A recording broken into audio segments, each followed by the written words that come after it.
You doing today? Hope everybody had a good weekend. Touched some grass, or in my case, snow. It's still like minus 10, minus 20 out where I'm at. We got tempted with a bit of spring, I think last week, and now back to minus 10. So a little chilly, but all good. Don, what's up? Deso says it's good. Wait, New York to take previous daily high and then look for sells. What do I think? Yeah, I mean, that's a very, very good level to look for shorts from. I mean, it's right here. So we can definitely mark some levels off. And, if things get alerted, we'll just jump to the screen and see what's happening for the PM session. We can kind of live trade it a bit or tape read. I got a few things to talk about. One of the big things to talk about is just a couple of setups that I took on NQ this morning, and also, what else did we have? Oh, there's actually a little bit more nuanced stuff. It is going to be a little bit more technical, but it is related to IFVGs and kind of how I trade. But I just wanted to dive a little bit deeper into a few topics within the system. Primarily looking into the daily EQ. I also wanted to talk about singular versus non-singular setups, what that means, and then also how to use the multi-time frame kind of approach, and I don't mean in the sense of using like the 50-minute and the 1 minute, or the H4 and the 50-minute. What I mean is, when I'm looking at IFVGs and I'm trading them, I'm actually going between the 1, the 2, and the 3 minute. And I'm looking for the cleanest chart, but also the safest. We're going to discuss that as well. So I have that on my list. FTMO's asking about gold. Yeah, I didn't even look at gold today. I know it was dumping. Let's take a look. No sound yet. Hopefully you can hear me. I know some people said they could hear me. Okay, perfect. Thanks for that confirmation again. Yeah, maybe. Okay, thank you. Yeah, locked in. Nice. Sweet. Let's actually just put gold up here.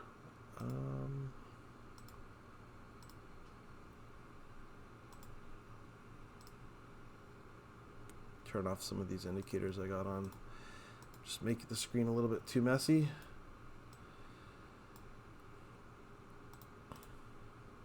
Yeah, I mean, look at that. Pretty nasty drop.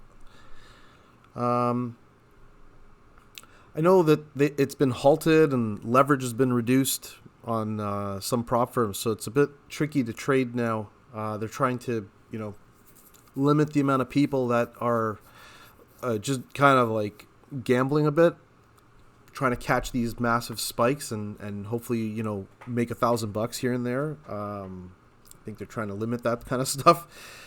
But, fundamentally speaking, we know there's a war going on right now. Iran is looks like a regime change could happen. States, Israel, they're literally going after them. So at market open on Sunday, I was waiting to see what was going to happen, and we had a huge gap down, well over 200 points, massive. But today, and we'll talk about this, but like today, for example, we literally filled that gap right here.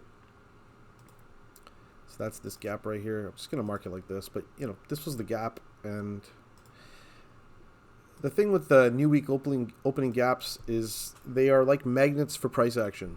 And I read a stat, I'm not sure how accurate it is, but typically these kinds of gaps get filled well above 90% within the same week. And then as the weeks go by, they start to reduce in percentage in terms of whether they'll get filled or not. So the probability is obviously in the first week as it happens that it will get filled. And today is a great example of why you can see that stat being in the high 90% range, because look at what happened. I mean, we had a pretty crazy sell-off. And then as New York started, the recovery happened during London session, and then the recovery, then the expansion through New York. So typical, trading profile dynamics where Asia session has accumulation, London session has manipulation, and then New York session has the distribution, right? So PO3, whatever you want to call it, AMD. This is a specific type of profile that a lot of people kind of look for. And it is pretty textbook. You'll see it happen in a month quite often. The question for you, and you have to ask yourself, is like, what part of that do you want to trade, right? Of that market maker model.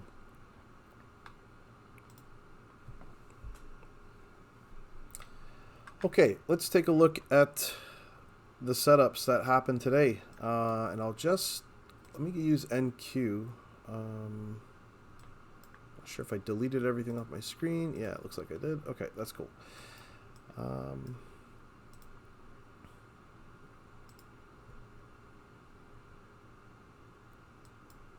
right, so let me get this set up.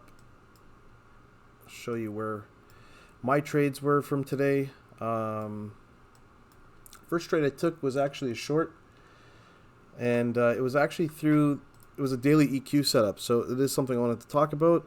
Finest, let me just see what you got there. 1030 ES3M IFVG play. Took that. I think it was an A+. Can you go over it? I thought about that gap fill too. Okay. Yeah, no problem. Let's check it out.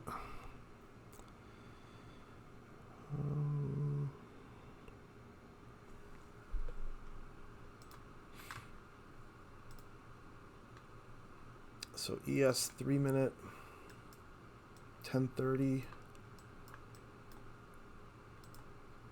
Turn off the ribbon here for a sec. So you're looking at this, I'm assuming.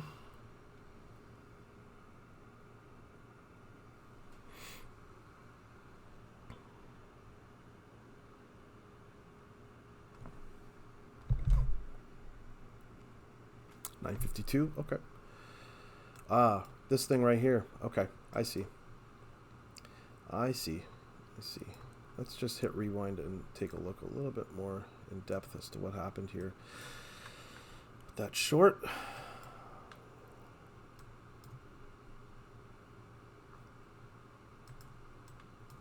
So, like I said, one of the things I wanted to talk about was how I use, the 1 minute, the 2 minute, the 3 minute to kind of offset the setup that I'm going to take, right? If I just kind of quickly analyze this. So 952, you get a sweep of Asia high here. Let me see where 952 is with NQ. Way down here. Let's turn this thing off for a sec. So 952 is up here. So when I was looking at this, actually, what I thought was interesting, now I don't trade ES, but I do keep an eye on it, of course, as you can see it's on my screen. But what I did notice was that NQ had not swept Asia high. At the same time, ES had actually swept it. So for me, because I'm trading NQ, I was not willing to take any sort of trade until I saw that swept. Another, a thing where you could use kind of some intuition on not waiting. So if you're thinking that, hey, maybe it got front run, is to see if there's any sort of SMT, right?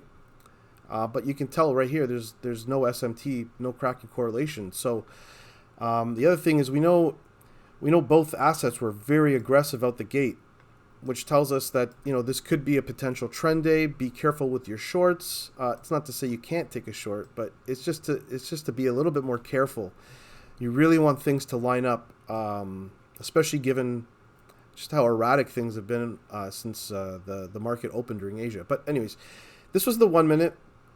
Let's check out the 2 minute. So this is the 2 minute. Okay, right here, and then here's the 3 minute. So when I'm looking at a chart like this, and like I said, because I'm not trading ES specifically, it's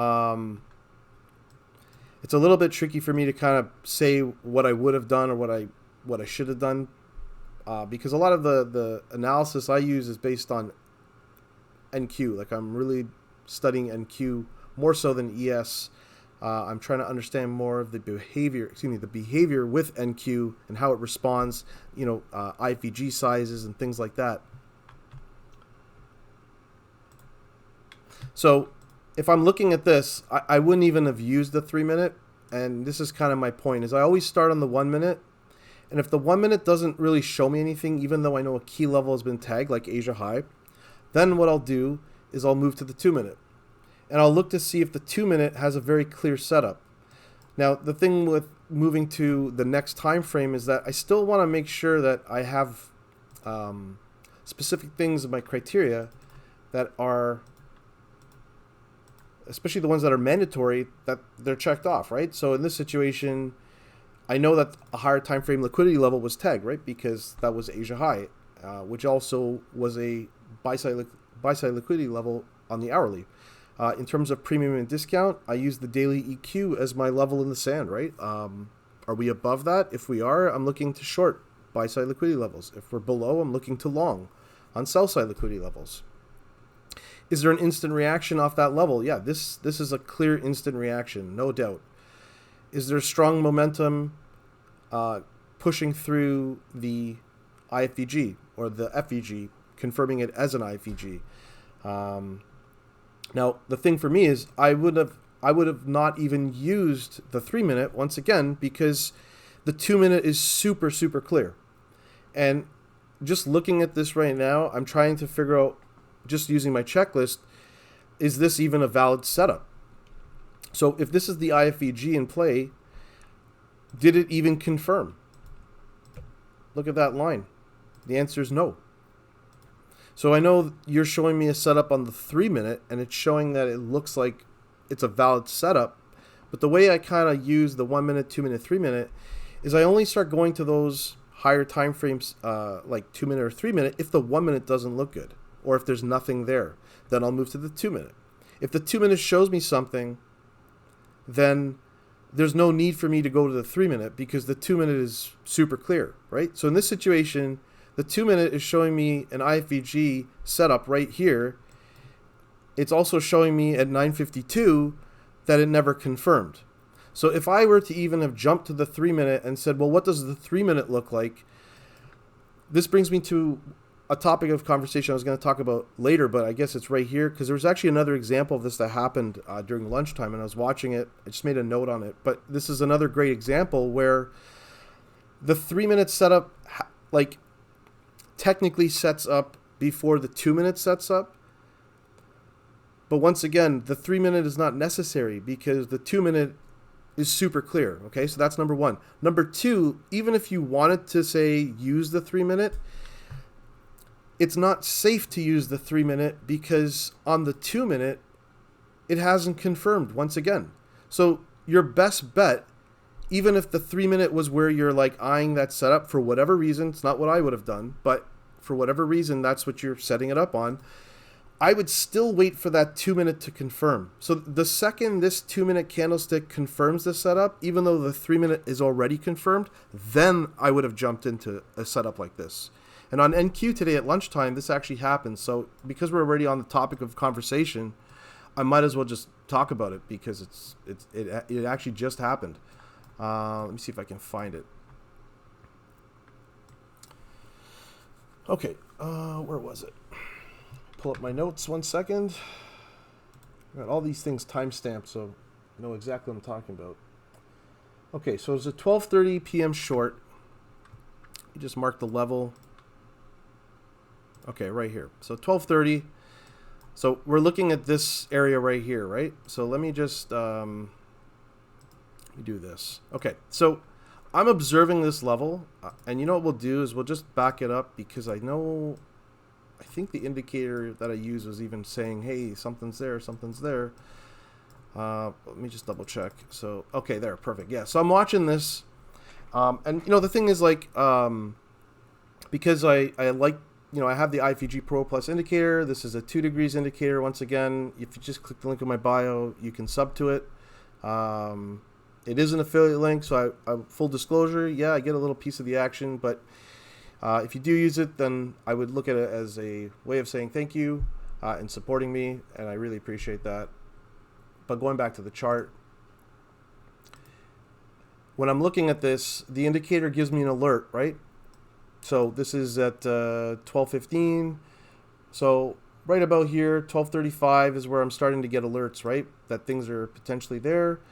Now, I'm on the 1 minute. I am looking at this. Why am I looking at it? Because the size is nice. It's a clear level. I know PDH is up here, so you got to be a little bit cautious. But here's the thing I wanted to show you. So you see how many candles it's taking to form this setup, number one? Okay. Ideally, you want the least amount of candles as possible, right? The second thing is, if I just go to my checklist, and let me make it a little bit bigger. Okay, so higher time frame liquidity. Yeah, we know that there's a 50-minute level here. I wonder if that's actually an hourly level too, because I know there was some other confluence to this. Yeah, right here. So we have an hourly level. I'll just mark this off. Double check if there was an FVG. Yeah, and there's also a 50-minute FVG here too, right? So you'll see why I'll mark that off in a sec. But let's go back to the 1 minute. So I'm looking at my checklist. I hate how TradingView does that, eh? It's a bit of a pain in the ass. Just keeps moving everything forward. What happened here? Normal. Okay, so we know that there is a 50-minute FVG. We know that we've swept higher time frame liquidity, but what you'll notice is now the indicator is not showing anything, right? So why is that? Well, it's not showing me anything because it's taking a lot of candlesticks to confirm this setup. Okay, so this is how I would once again go from the 1 minute, 2 minute to the 3 minute. So if I'm looking at this in terms of my checklist, higher time frame liquidity 100%. We already know, we've established what that level is. There's an hourly buy side liquidity level here, and then the actual level in play is a 50-minute BSL, right? Premium and discount, we already know we are well above the daily EQ, so we know we're on the right side of premium and discount. Perfect. Is there an instant reaction? So as price sweeps this level here, this 50-minute level, and then pushes into the 50-minute FVG, what kind of reaction are we getting, right? Like ideally, we want to see something spike up and spike down, right? We don't want to see loads of consolidation occurring inside of here, right? Where price just does something like this, right? We don't want to see any of that messy chop. We want to see clean and smooth price action, aggressive momentum to the downside. So if I open this up again, all of this right here so far to me is still showing a pretty good instant reaction in my opinion. And then in terms of strong momentum, we need the least amount of candlesticks, like once again, and then creating kind of that V shape. Now, this is where the safe entry is, okay? Is there a clear draw on liquidity? 100%, right? Like we got imbalances down here. We have LR here. So we know there's a clear draw on liquidity. And then in terms of singular versus non-singular, I'm going to show you more about that in another example. But what that just basically means in a nutshell is when I'm setting up this play here, I don't want to have like a string of these types of FVGs directly below my entry, right? You notice how these are way further down. So that means that price still has lots of room to move before it hits those gaps, right? And we know we have LR here. So these are really good draws on liquidity. And then in terms of its singular, so we know it is singular because it's just this one gap, and these gaps aren't here. They're way down here. We are at a higher time frame IRL. That's that 50-minute bearish FVG or SIBI. And then in terms of SMT, on the 1 minute, I'm not really seeing anything from my indicator. It's not showing me anything. But once again, as price starts to now roll over, I got all of the major criteria I use is here, right? The higher time frame IRL and the SMT are not mandatory, but everything else up here is. And so far, it's looking pretty decent. But here, watch what happens next. You see how price is now kind of grinding? Like I said, we don't want it to be chopping and grinding around inside of that FVG, right?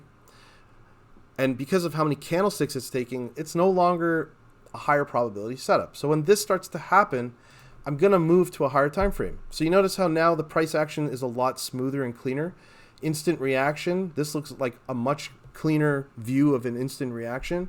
Strong momentum. Well, I still need to see price sweep through that FVG here, right, to confirm the IFVG.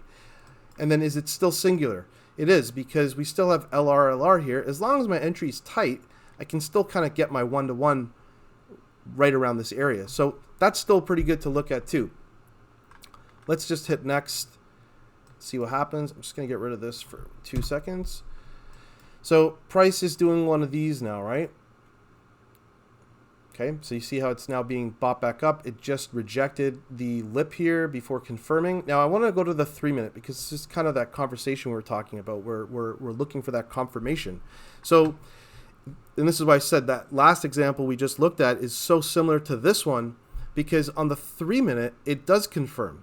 But this is where, in terms of like my knowledge trading IFVGs, this is a conversation about how to keep yourself safe and not jump into something just because you see it, right? Just because an indicator tells me there's an IFVG, it doesn't mean it's an IFVG that's worth taking, right? Because there's a whole lot of criteria that have to still be met.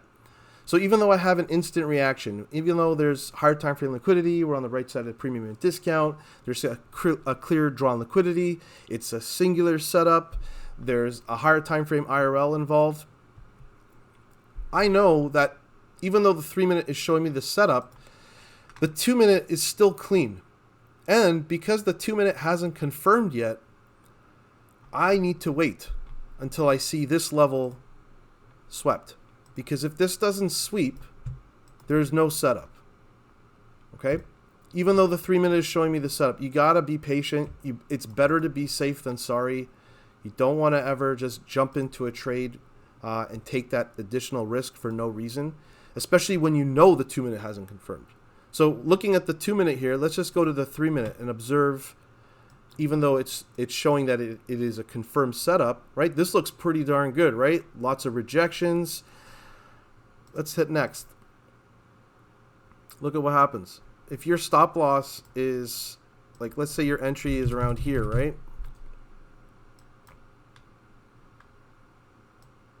Let me just put this like this for 2 seconds. Okay. Expand this. So let's just say you're using a tighter stop loss. Let's say you're using something like right here.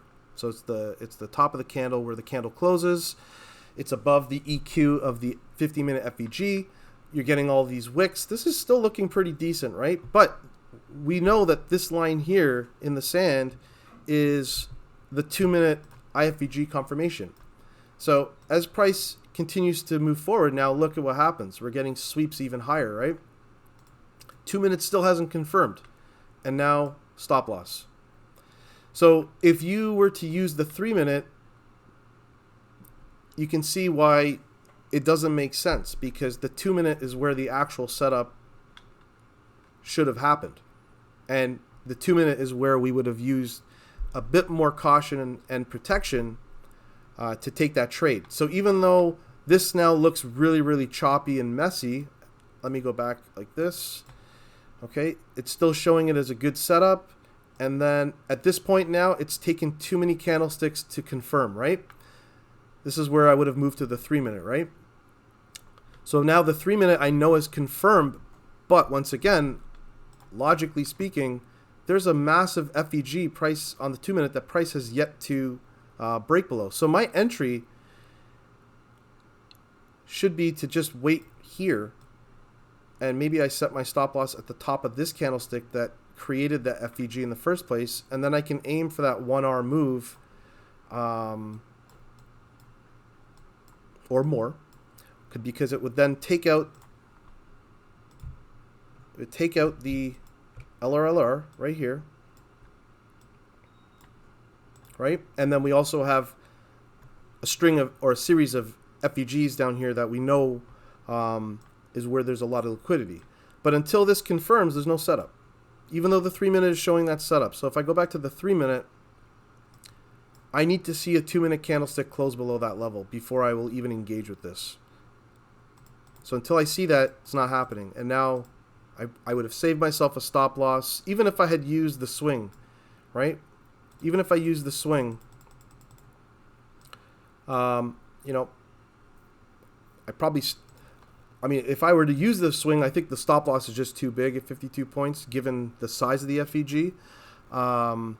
But my point of the story here is this setup is not valid, primarily because of the 2-minute. So this is how I would use that protection to keep myself safe. You really want to make sure things are aligned, and you're only using like a specific time frame, like the 3-minute, when you absolutely need to, because there's no need to move to the 2-minute if the 1-minute is clear. You would only move to the 2-minute if the 1-minute is unclear, and then you would only move from the 2-minute to the 3-minute if the 2-minute became unclear. And for me, the 3-minute is the max time frame that I would go to.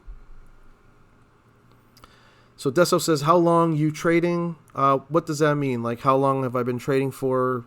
Like, forever? Or do you mean how long do I trade in a day? Like, do I have like a kill zone that I watch or whatnot? If you can just let me know or elaborate. Ali, what's up? I'm doing good, man. Hey, no problem, Finest.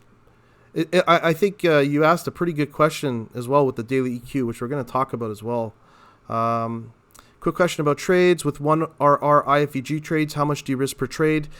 So, I did talk about this last week, and I think what's interesting is I think it just depends on whether I'm taking a funded trade or if I'm taking an eval trade. So if I'm taking an eval trade, I'm pretty much going to go all in on that trade, or if it's a 50% consistency, I'll split the risk that I have by 3. That way, I would need to lose 3 times in a row kind of thing. But if I split that risk in 3, then I just really need, 2 to 3 wins or trades to pass. And then I would meet that criteria, hopefully, as long as there's no slippage and other sorts of weird things that can happen within a trade. If I'm going on a funded, though, so for me with the funded, my goal is like, I'll be honest with you guys, like my monetary goal on a funded account is to get $300 to $600, and I keep that range a little bit larger, but my risk is $300 to $600. If I can hit like a base hit that can return that much money, then my day's done. And that's what happened for me this morning, actually. I've been very vocal about like that. I like looking for trades pre-market. Some of the cleanest setups I've seen happen pre-market right before New York. So I'm usually at my desk, ready, like willing to trade, anywhere from 8:30, and I'll push that risk of looking for pre-market setups to about 9ish maybe. But let's quickly discuss what happened in the pre-market. So pre-market, let me just make sure I got my time checked here. Yeah, and if anyone has any questions with things I'm going through, I'm trying my best to explain it and articulate things as easy as possible or as relatable as possible. So if something doesn't make sense, just drop a message there. Let me just make sure I have a timestamp on this setup. So, okay, so this setup was at 8:25. Perfect. So that would have been right here. Okay, so let's take a look at the setup. So when I got to my desk, it was about 8:30, and I immediately had seen this setup and thought, oh my goodness, that was a beautiful setup, right? Beautiful setup. Why is this a beautiful setup? Yes, it is pre-market. It is after 8 though, and like I said, I like things after 8. I'm not going to go full risk on something like this, but as time moves forward and we get closer to 8:30, I'll start to take more full-size risks. So on a trade like this, I risked about $300, and it's the first trade of the day. So I thought, why not risk it? It's as long as it checks all the criteria, I'm good to go.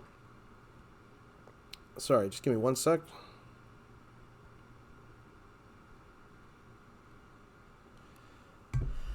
Okay, so let's walk through this setup and what happened here. Just take this off. So the first thing that catches my eye when I logged in was here's the daily EQ. There's a 15-minute buy-side liquidity level here. Is there an hourly level? Is there a gap? What else do I have here? So if I move to the hourly, there is a gap here, right there. If I go back to the 15, I know that I have that liquidity level. So we'll just mark it off anyways. 15-minute buy-side liquidity level. And then if I go back to the 1 minute, I can then start to observe what's happening. Now, as price starts to move forward on this setup, I'm not sure what happened here. Let me go back. So how do you trade off the daily EQ? So this is one of the questions that was asked and something we were discussing yesterday, and how to use this level. So to me, this level is like while I use it as a daily buys level, I also use it like a support and resistance level. But I'm super cautious around it because the situations have to look super clear. Otherwise, I won't take it. I won't force anything. So let me show you what I mean. So as price starts to move into this area, this is kind of what you want to see with the daily EQ. Is you want to see, especially if we're going for a short, was that we want to see price build up below, right, and do what it's going to do. Maybe it has some sort of a reversal, like you can see here, and then eventually we want it to kind of spike back up. So we want to see a move play out, tagging that underside of it, right? What we don't want to see is where price action just chops around here like this, and then, you know, fully, even though this looks like a really good setup here, the way this kind of reacted here, like you want to have the first reaction be the setup. You don't want to see multiple swings going through and back and forth through that level to kind of use it as a level, because even though it is a support and resistance level, I want to see a nice clear one movement tap and then a move coming right back through it. That's what I want to see. So with a setup like this, not only do we have the daily EQ here, which is great, I know that there's now a 50-minute buy-side liquidity level here, which is also great. There's a hourly FVG here, bearish FVG. If I go to the hourly like this, and I'm just going to make it a little bit lighter just so that we can have some more clarity. I can see that price is also respecting the EQ of that range. And I often talk about EQs of ranges and how valuable and important they are, right? Look at this. Look at this level here, right? Look at the respect. Look at the respect to this level. Even though it's swept it, that's what we want to see. But look at the respect to that EQ, right? So now, as I'm looking at this setup, I obviously want to now start seeing a clean move like below, right? So let's hit next. Okay, so now we get something like this, and this situation on NQ, you can see that the indicator disappears, right? I think on MNQ it didn't disappear, but let's take a look at this here. Now this is showing a series, right? If I were to use and stay consistent with that 1 minute setup, should make it singular. There we go. So now you can see on a 2 minute setup, I mean, this is looking pretty darn clear, right? It's looking pretty good in terms of the setup, right? Because if we go to the checklist, we have a higher time frame liquidity sweep. We're above premium and discount, sure. There's an instant reaction off that level. There's strong momentum moving through the FVG, creating it and confirming the IFVG. There's a clear drawn liquidity. All of this is LRLR, right? These I guess it's known as like a jagged edge or whatever, right here. In terms of a higher time frame IRL, we know this was an hourly FVG, SIBI. And then in terms of SMT, well, there simply isn't any SMT here, right? Indicator should have popped it up, but we don't see it there. So that's okay. 88% score. I kind of keep the score there, but it's more or less just to kind of give me some sort of visual confidence, I guess, because sometimes I'll still second guess myself, even though I'm like, I got everything checked off, right? So in a setup like this, I was taking it on the 1 minute and I was watching the 2 minute very carefully. So I entered off the 1 minute, but then I made sure the 2 minute confirmed. Because if the 2 minute didn't confirm, just like those other setups I showed you, I know I'm going to have a problem. Okay, but once again, I love the reaction that I saw here. All of the criteria pretty much except for the SMT was there. And the next thing was just literally waiting for price to hit 1R. That's all I'm looking for in a trade like this. I just want to get in and out. So right here, my entry. So actually, I'm looking at my. If you guys actually go back to the chart that I shared, where you can actually see my my arrows. So if I put this FVG here for a sec, like this, you can actually see my hesitancy. And the reason why was because the 2 minute hadn't confirmed. So my first entry on the 1 minute actually appeared on this candlestick. So as price started to reject like this, I had taken an entry. And then after the 2 minute confirmed, I then took my second entry, okay, which would have then been on the, I think it would have been the 838 candlestick, if I'm not mistaken. Let me double check.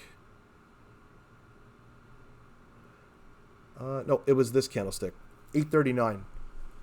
So let me go back to the 2 minute for a sec. This is 838 to 839. So this already confirmed, and price then moved a little higher, and then I entered with the remainder of that position. So the first position was just in case, so it's like a half thing.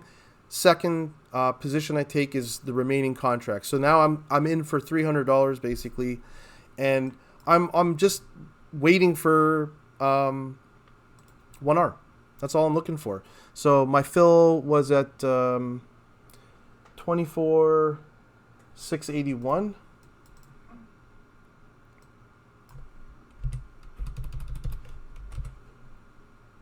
Now, when you're taking trades like this, one of the questions you might have is like, how do I determine my risk if I'm entering with a market order or I'm dollar cost averaging? And this is where observing the points of where your stop loss is located is going to be very, very important, right? So if I know I have like a 32-point stop loss, like I have to accommodate for that. So how do I do that? Well, if I already know where the FVG is located, where the IFVG will then confirm, what I typically do is I actually move my tool a little bit lower.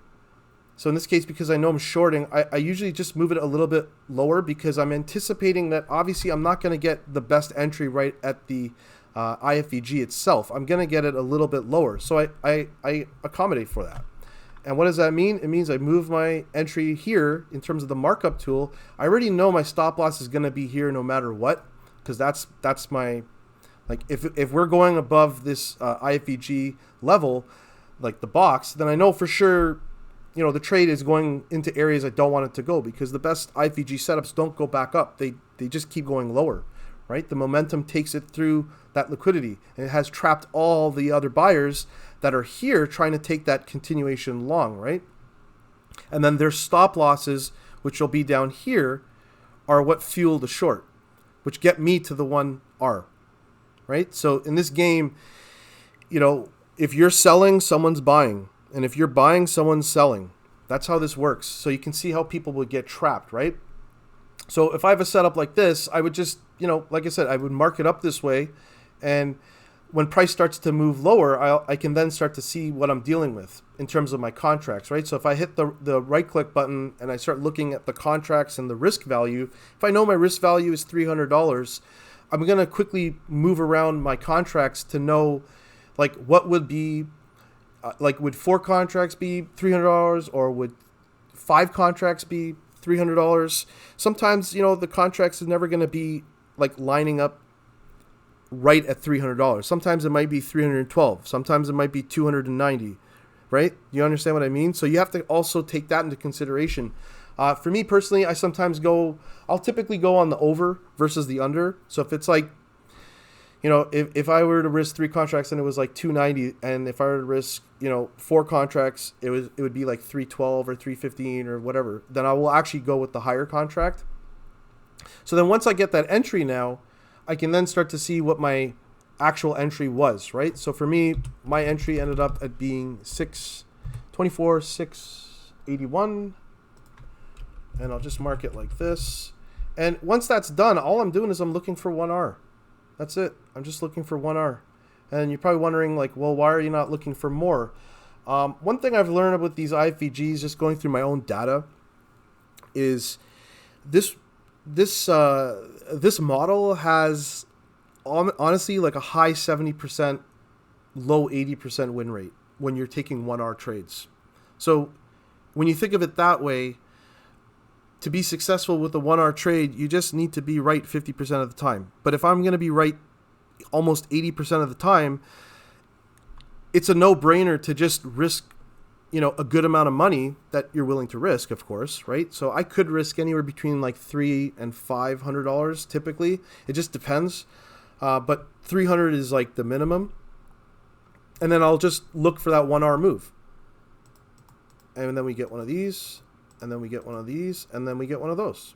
And the second price moves down here, I'm just going to hit, in this case, because it's a short, I just hit the buy button, or I'll hit the X on the right of my screen where the entry is set, and I'm done.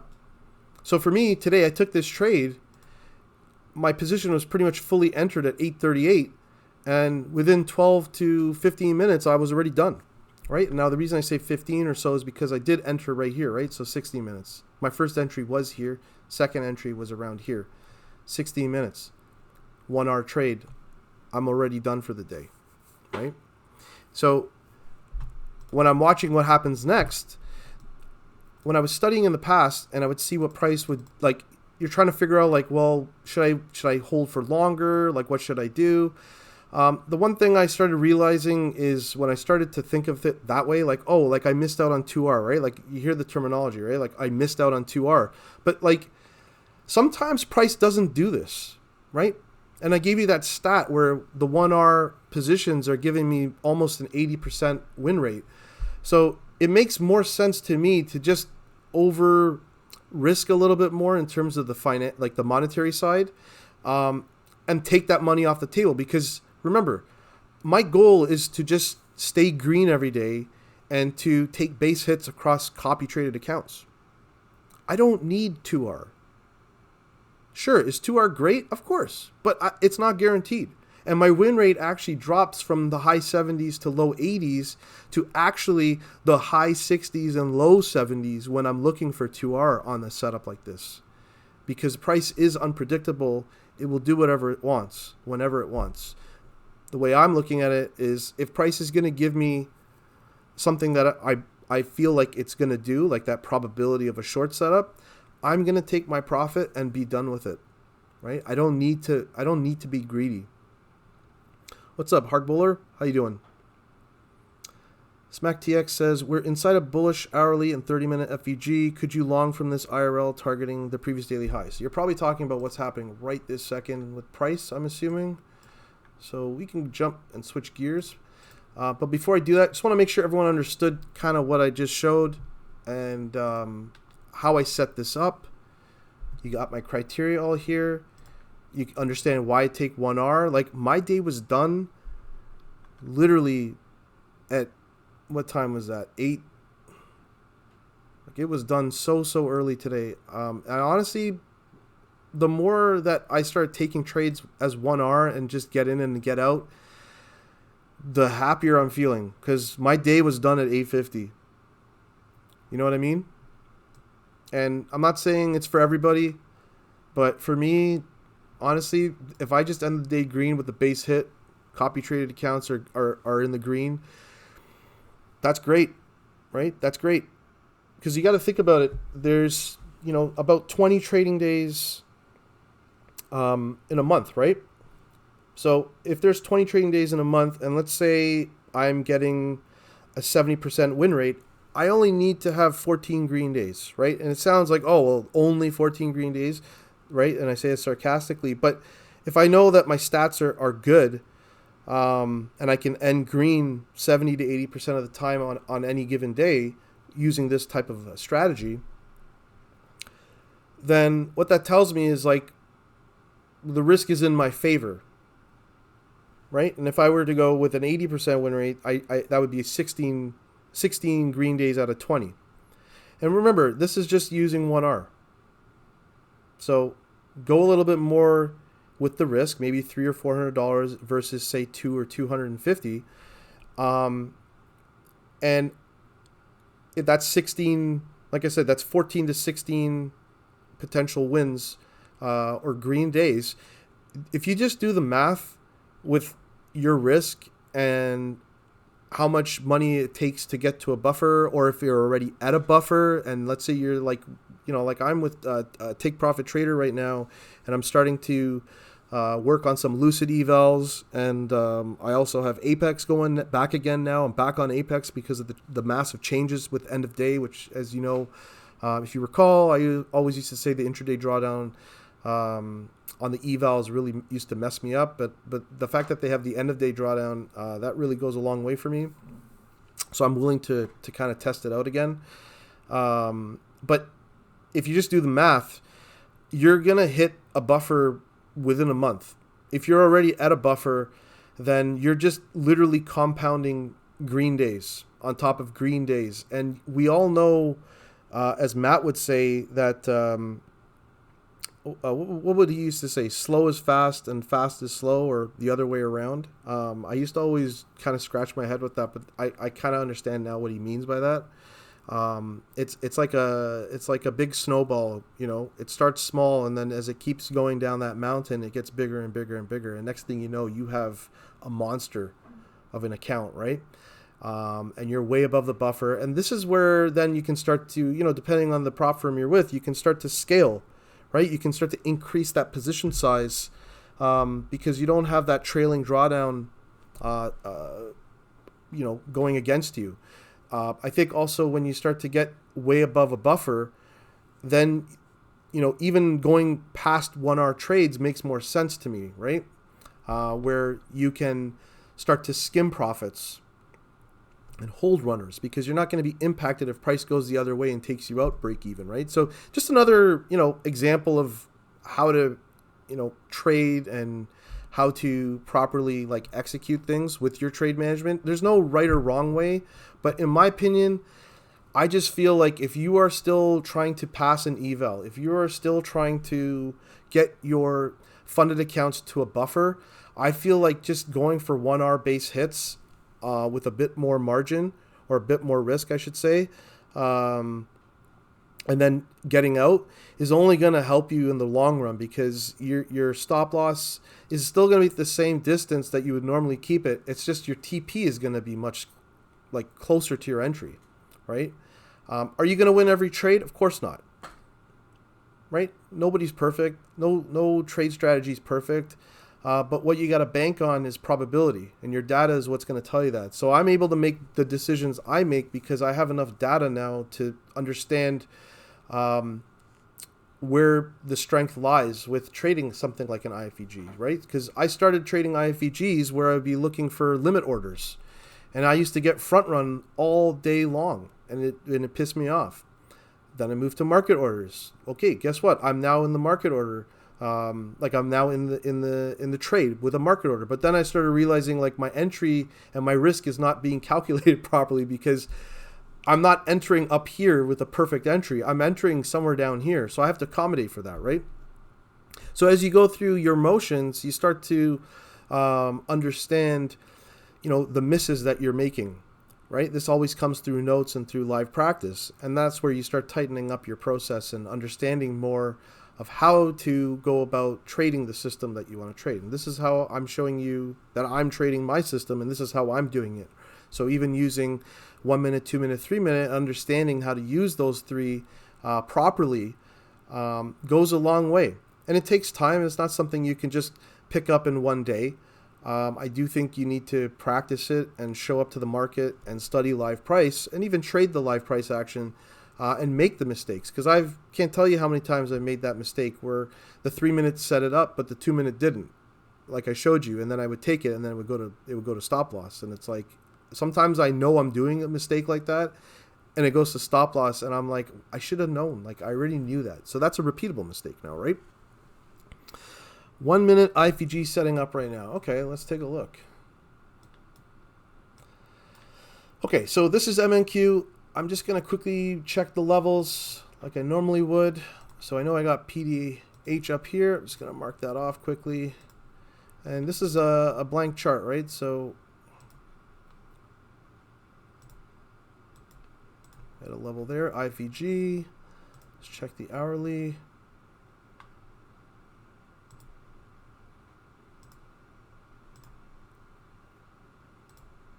Okay, gonna go to the 1 hour or the 1 minute. So we already know about this setup that was there.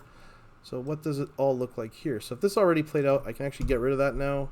And this is that hourly level. So I'm just gonna go to the 15 minute just so I can tighten up things.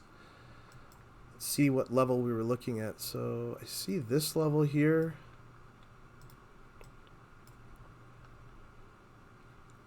Right, so this is a swing point because it's higher than the candle to the left and to the right. So to me, it is still valid. But once again, that setup was for all of this, right? And that was also during lunchtime. So very tricky to go trading lunchtime. You'll see even here, right? It's showing a long setup because it swept the 50-minute sell-side liquidity level. But if I stick to rules, the rules are saying that if we're above the daily EQ, I shouldn't be taking longs. I should be taking shorts. You know what I mean? Finance says trailing stops by just putting your stop at the most recent candles, lower longs, low for longs, high for short can print. I don't see people doing that anymore. I had no idea, but now I know. Trading with perfection this month. That's awesome, man. Yeah, I mean, trailing stops, it's a whole different type of trading system in and of itself, right? That takes practice because as you watch live price action, move in the direction of, where your profit or like your skim profit levels are, every sort of pullback that goes against you is going to cause some level of, emotional reaction inside of you, panic, right? And then you start seeing dollar value going up and down. And then you're starting to ask yourself, like, should I just close this now? Because like I'm doing pretty good. And then you do, and then it goes lower. And then you're like, why did I close it?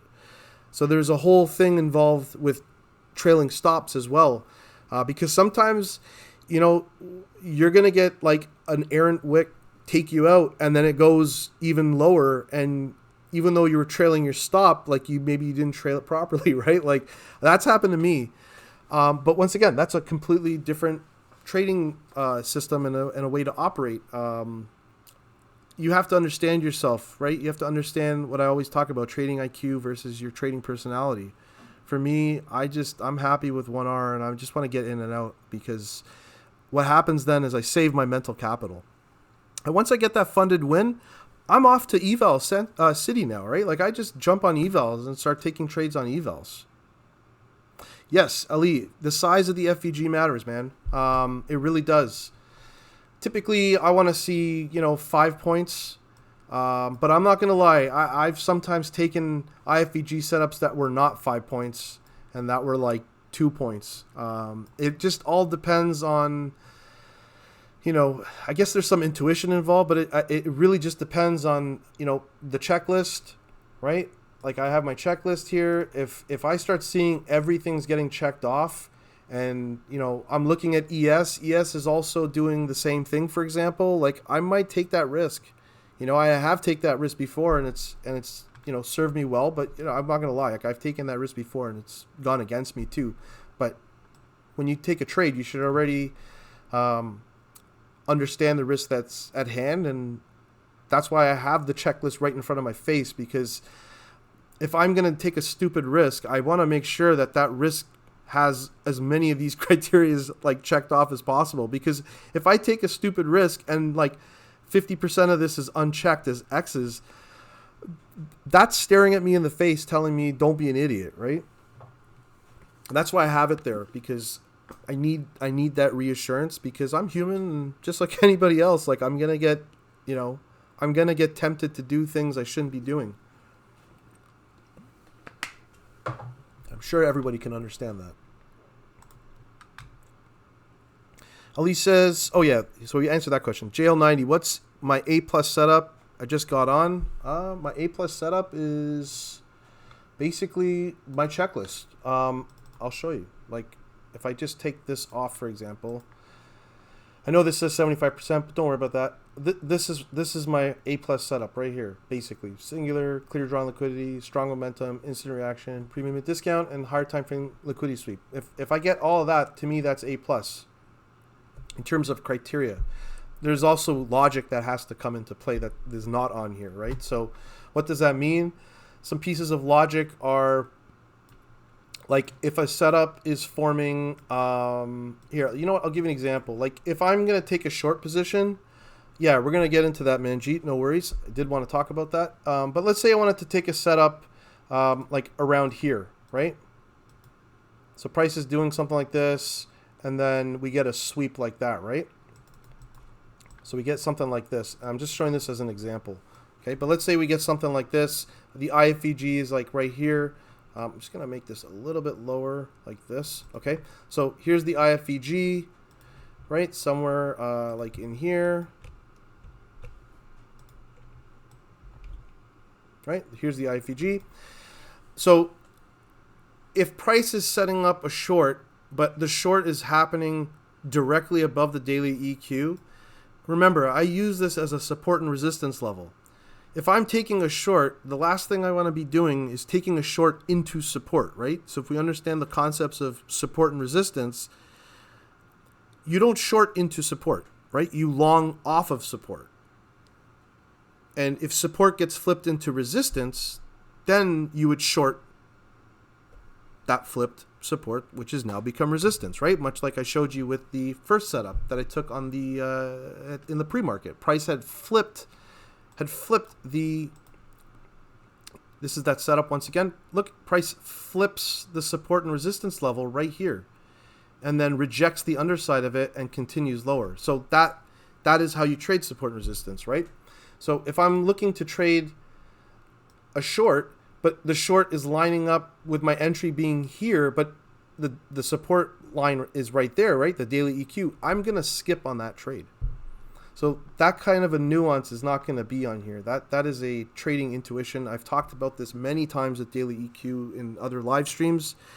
But these are little nuances that also play a huge role on whether I get into a trade or if I just pass, right? Now, is it always going to work for me that if I pass this and I save myself from a stop loss?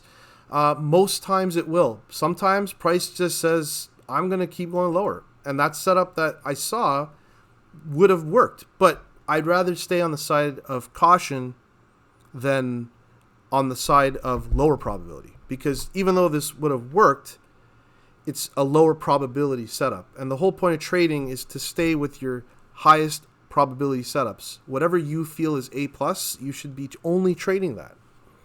So I use the checklist as a very quick and easy way to keep me on the right side of what is A+. And then I have smaller nuances like this, like I just showed you there, where that is also incorporated into my decision making. Similar to like how you would use ES and how you would be, cross-referencing like what ES is doing, right? Because if both assets are, say, going the wrong way, like one is going up and one's going down, well, now you have a huge discrepancy, right? Like which asset is telling the truth? You understand what I mean? So, few nuances there. Hey, no problem, man. You got it. Okay, so what is... here, finances... Okay, so finance is responding to lead. That's awesome. Thanks for doing that. It also depends on volatility and how wide the candles are printing. I've seen 8-point IFVGs look super small in a back test. Some intuition is definitely involved. And, just to add to that is if you have super volatile, candlesticks that are on the 1 minute that are printing 50-point candlesticks, you really don't want to be taking a 5-point IFVG setup, right? You want something a little bit larger because if a 1 minute candlestick is forming 50 points, like that's going to wipe out your setup, right? Potentially. So you have to also keep that in mind. And then also, the other thing too, it's like if you have an extremely aggressive trend and price is just disrespecting very like common known liquidity levels, right? So if price is going higher, if it just keeps disrespecting BSLs all the way up, like that should tell you to be very careful, because it's most likely a trend day, right? So these are, I mean, it's not to say that a short can't be found or that you can't catch a quick 1R, right? Like I showed you the 1R I caught in the morning. There's actually a second setup, which I wanted to talk about, which is another short that was formed. Let me just get my timestamp and double check what time I did that at. So that would have been at 11:15. Here, let me close this off. Let's go to 11:15.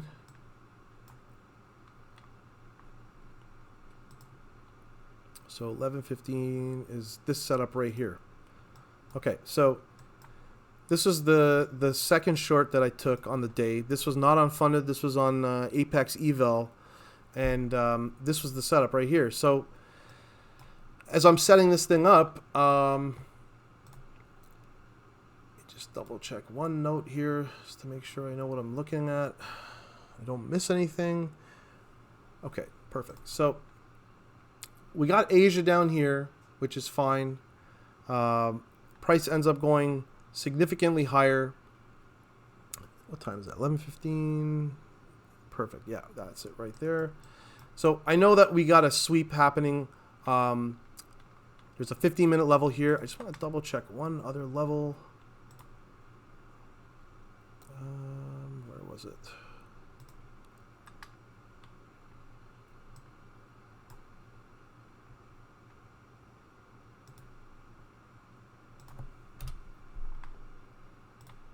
This level.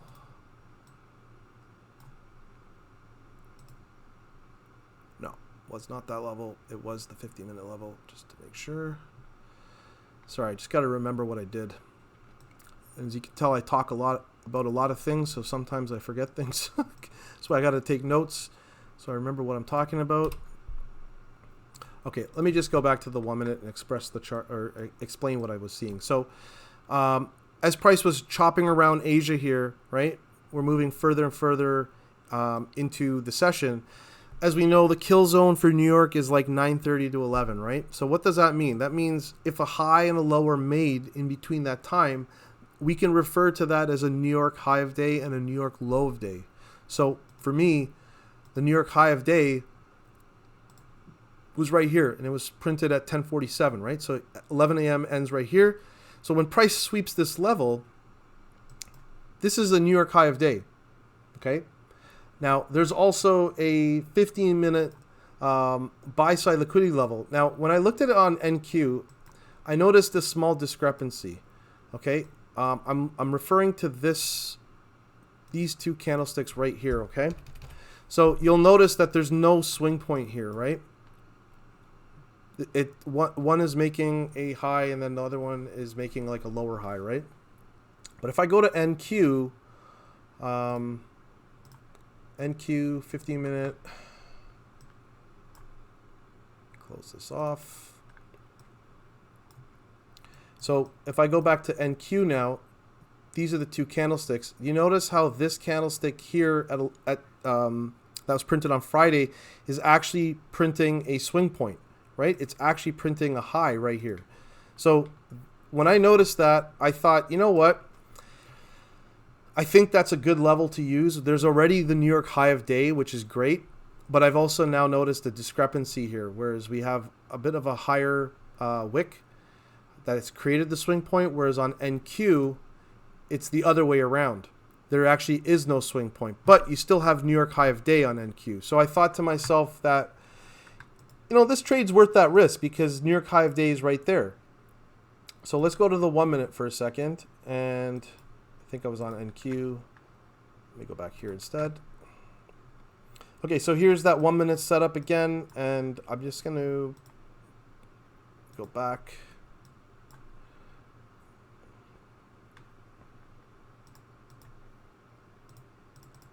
So you're going to notice the indicator is not showing me anything here, right? But if I go back to this setup on MNQ, it does show it. It does show it to me, which is right here. Okay, so I'm just going to use the MNQ chart because that is actually what I traded on and what I decided to use. Now this setup right here is really good because 15-minute buy side liquidity sweep. We have the New York high of day, like I already discussed, right here. Okay, so one of the major things, once again, go back to the checklist, right? Higher time frame liquidity sweep right here, boom. Right side of premium and discount. If I hit rewind, you'll see that it was on the right side of premium and discount, right there. See the daily EQs right there. So I already know I'm on the right side of premium and discount. Do I have an instant reaction off of the higher time frame level? Now, I don't mean to sound like a broken record, but the more times I say this over and over again, the more sense it starts making. Instant reaction. Look at the way the wicks are reacting to that liquidity level. That's an instant reaction. This is the best type of instant reaction because no candlestick closes above the liquidity level, meaning it's fully sweeping what's there. And when we get the strong momentum, that's this candlestick closing through the FVG. Now, a question is, what is a singular setup and what is a non-singular setup? So the way I look at... oh, thanks, bro. The way I look at singular versus non-singular is if I'm looking to take a trade, okay, and you'll notice I have singular set here. Here's the IFVG, right? Now, you'll notice that there's no FVGs anywhere located right after my entry up until about here, right? This is the next gap that's there. So I'm just going to put that like that. Okay, so this is a example of a this is an example of a singular setup. This is part of what makes this setup an A+ setup, because if there were imbalances lined up here too close to my entry, what that means is when I take that entry right here, price could just move like a few points and then instantly stop me out because technically it's already reaching opposing sides of liquidity. This is why you need to have a clear drawn liquidity. Because if I have imbalances all here, then that's not a clear drawn liquidity because there's really no setup. So to me, when I was looking at this setup, my goal was just to take profit here because that's the drawn liquidity. I know that there's liquidity down here, but remember, I'm just looking for 1R, right? If I can get 1R, I'm good. Now, I kept my stop loss at the high here primarily because of the way price was moving. We have a 9.75 point gap. So we know it's above 5. That's great. But given the proximity of the high to where the entry was, I thought, and then also where this level is right here, I did some quick measurements and I just realized it's okay for me to take 1R position this way. So if I have my stop loss set to the high, I can still get 1R safely and I protect myself. So even if this hits stop loss, that's fine because I know it's sweeping a swing point that's been created. And what ends up happening is full respect, and then 1, 2, 3, 4, 5 minutes later, price hits TP for 35 points. That's 1R. A big chunk of that eval has now been worked through in 5 minutes. And it's just a simple trade. Did it go lower? Could I have made more money? Of course. But, the sooner you realize that perfection is just an illusion, the sooner you realize that you don't really need much to be successful in this thing. You just need to be able to manage your own thoughts, emotions, and risk, and then just repeat what's working. If something is working, double down on it. And that's what I'm doing. I'm just double downing on what's working. If I know there's a 70 to 80% win rate of taking 1R trades, then I'm just going to keep stacking 1R wins, right? Even if I take a loss, okay, I took a loss, right? It is what it is. You're not going to get 100%, like I said. And like I said, perfection is an illusion. What's the indicator? Once again, this is a indicator by 2 Degrees. I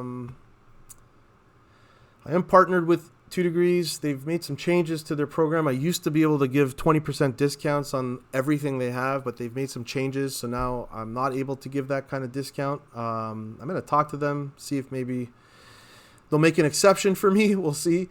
But this is the indicator I use. It was originally a collab between 2 Degrees and Dodgy, but I think they had a fallout. So Dodgy has his own indicator now, but nobody owns an IFVG, right? I'm sure there's plenty of IFVG indicators out there. Some are probably paid and they're different. This is just the one that I use and I've always used. It completely meets my needs for the most part of like what I need to do and what I need to see.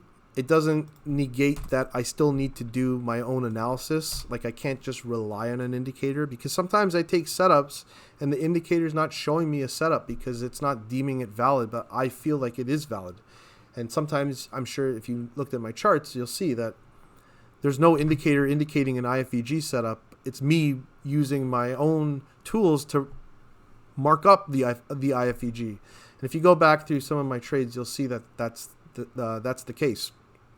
So that's the indicator. If you want access to it, click the link in my bio, click the 2 degrees trading view indicators. It's going to take you to their homepage, which is on their WAP, and then you're good to go, right?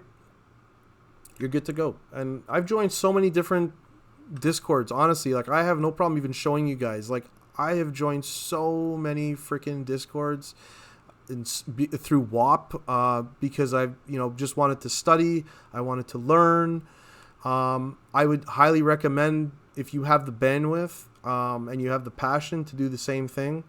Doesn't mean you have to trade someone's system. But I just like to learn. I feel like if there's sometimes little things that can help me become a better trader, then why not study and learn and get better, right? It's like those small little details can be can have a huge impact on your trading. So that's how I approached it. Ali says he took this setup, couldn't ignore the low resistance liquidity run. Okay, CISD setup.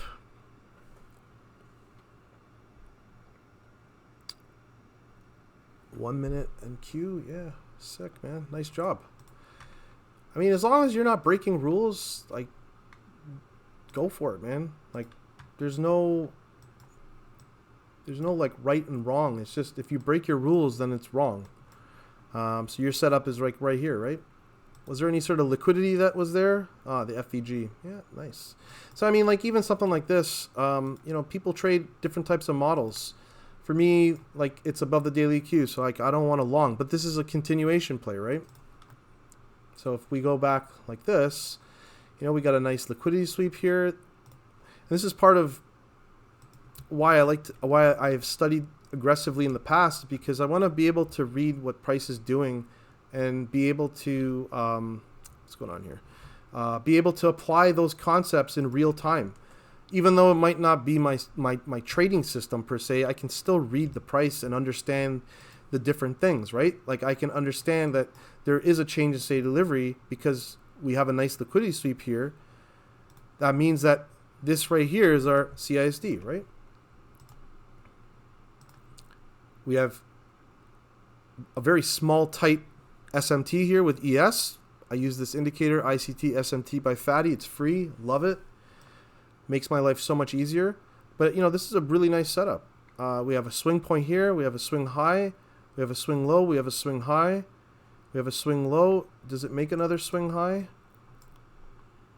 What is this high here? 24.98975, 24.98975. So technically there's no high here. So even though there's a swing low here, there's no institutional swing high. So what does that mean? Well, if you're trying to form a breaker block, your breaker block's the highest up close candle before the leg that takes liquidity, but it has to be on the leg that takes liquidity. So if there's no, and this is why I was referring to this level here with it not being an institutional swing high, this means that technically all of this is part of the leg down. So for me, here's your breaker block. And is there an FVG here? There's one right here. This is why I use ANCH FVG. It's an it's an FVG indicator by ANCH. Just pop it up, fair value gap by ANCH. That's what it's called, excuse me.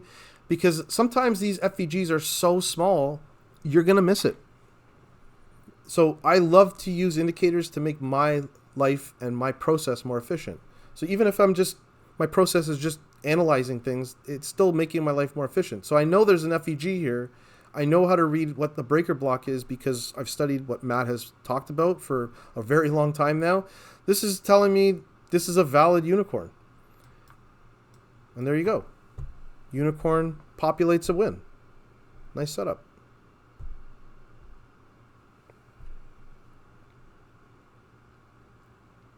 Finance says, if this was your first trade of the day, would you have taken this on funded and live accounts? Are you saying this 2 p.m. setup, or are you talking about the 11 o'clock setup? 3-minute OB, 1 hour FVG.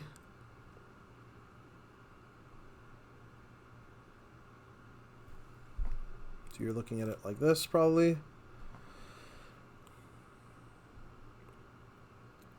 Is the premium discount rule required? For example, you only long, short, and discount and not premium, no exceptions. Yeah, I mean, I know you shared a continuation setup, and I just want to say, like, that was, like, I've talked about this too in previous live streams, that, like, every time I've tried to do a continuation setup, it never works. But whenever I paper trade a continuation setup, it works for some reason. So I know that my strength isn't in the continuation plays.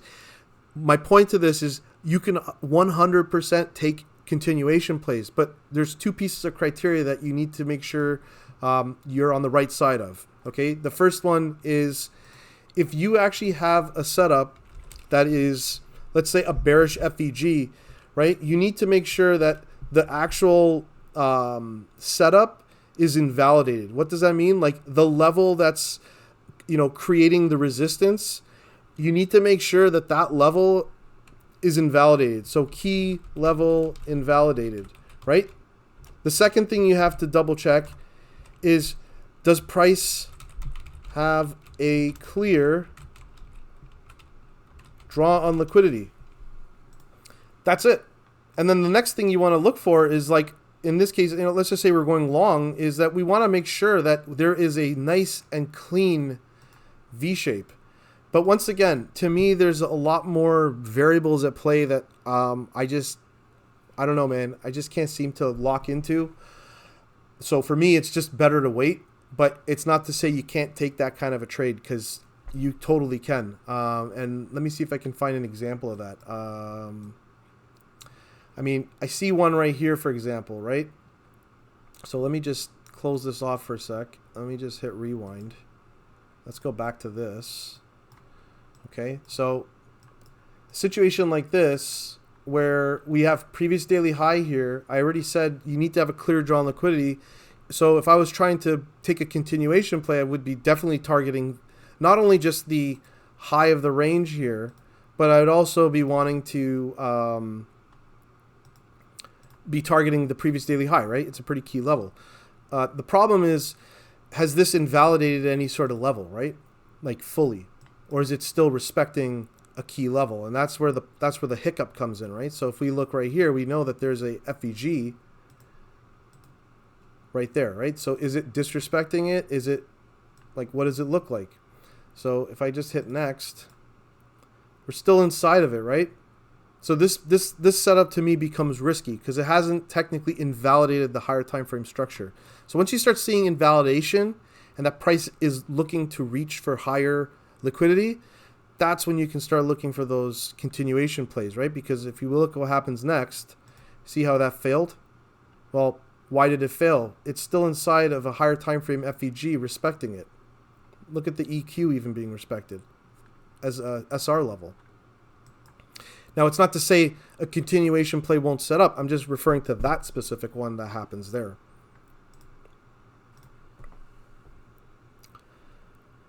And to answer your question, is the premium discount rule required in that case? No, it's not, because you're taking a continuation play, right? You're playing the trend. So as long as the trend is still going higher, then you're trading the trend, right? Now, if I hit X, looks like there's something going on here. So let's just take a quick look at what we got. Now, I was in the conversation about singular versus non-singular, right? And I showed an example of that trade being non-singular, or sorry, being singular, which is what we want. Now, what is non-singular? Well, what you're seeing here is non-singular, depending on what happens here, right? So we have a 15-minute liquidity sweep. I'm just going to go to the higher time frame for 2 seconds and double check what levels I got here, because this level right here looks like an hourly high. So I'm just going to mark it accordingly. And this level never got tagged. That's fine. This is also a 50-minute level. Okay, so this is actually PDH. That's great. You can mark that down once again. And you'll notice, like, I'm not really moving to daily or weekly or all these higher time frames because I don't need them. The hourly, the 4-hour, and the 50-minute are sufficient. Now, if I go back to the checklist, because we're going to kind of do this in real time.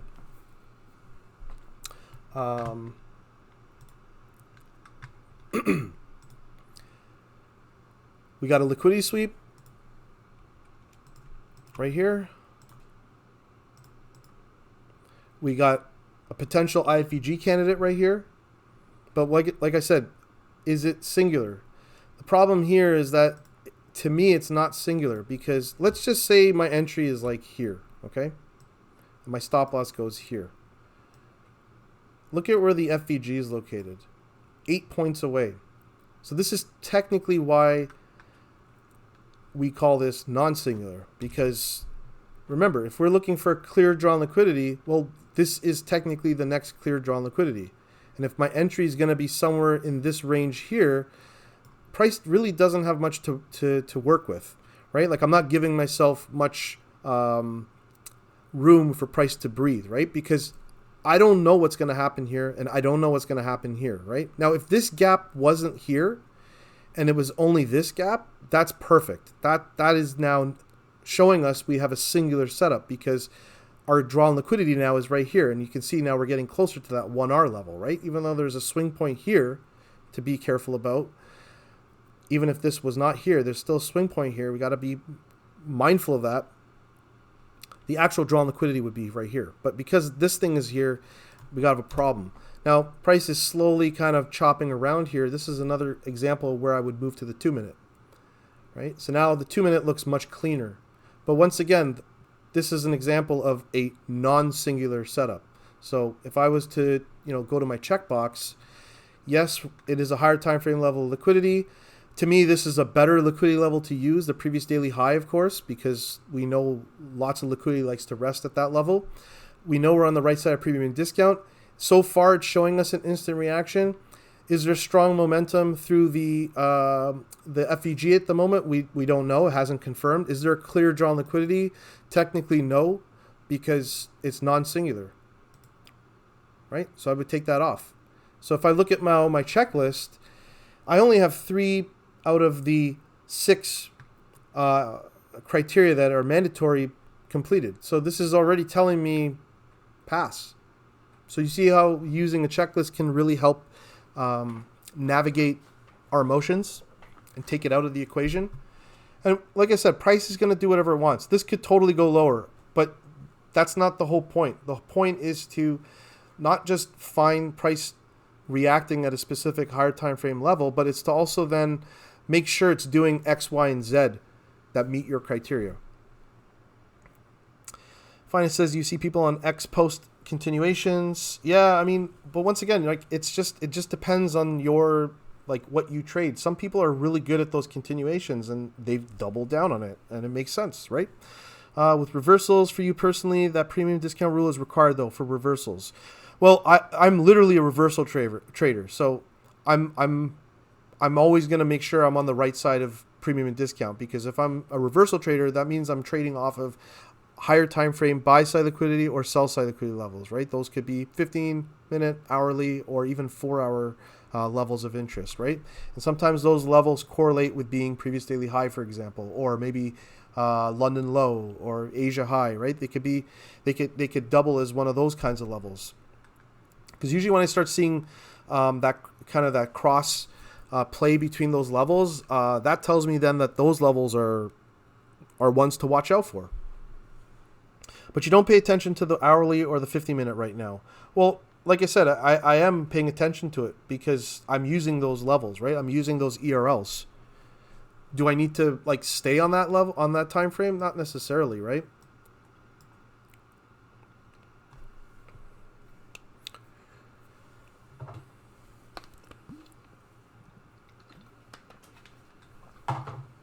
Okay, so we've talked about those NQ setups. We've discussed. We've also discussed singular versus non-singular. I showed a few examples. We talked about multi-time frame execution analysis, right? How I move from the 1 minute, 2 minute to the 3 minute, and then how I would also be cautious, even though the 3 minute might have a setup that's the clean setup, but the 2 minute is showing me that there's like an FVG potentially in play that could, ruin the 3 minute setup. I gotta be on the safe side and just wait for that extra bit of confirmation, right? So that's some slight nuances that will come into play, but things you got to look for. And then aside from that, we discussed a few other questions that were in the chat. Someone was asking me about gold, maybe like what my thoughts are on gold. I don't know if that's exactly what it was, but if I just kind of clean this up for a second, what I'll do is I'll just start at the daily. And the amazing thing about what we're seeing with gold is, obviously when you look at this like this, like what does this look like to you?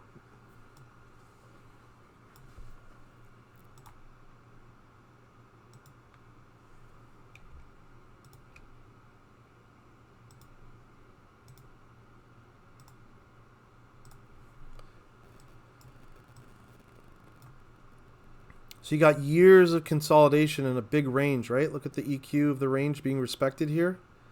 Then price decides to finally break above the highs of the range, and then it flips that range into support, and then price goes higher, right? So as price goes higher, it's going to break higher, it's going to consolidate. And what is it going to do after it consolidates? Well, it's going to create some form of a support and resistance level, right?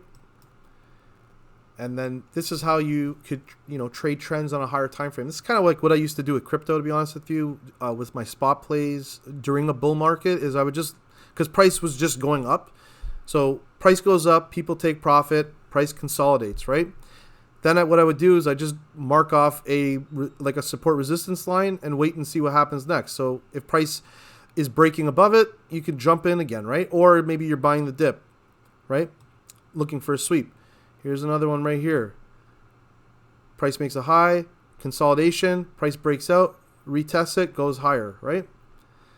Sometimes it's not going to give you an opportunity to jump back in. So here's another opportunity.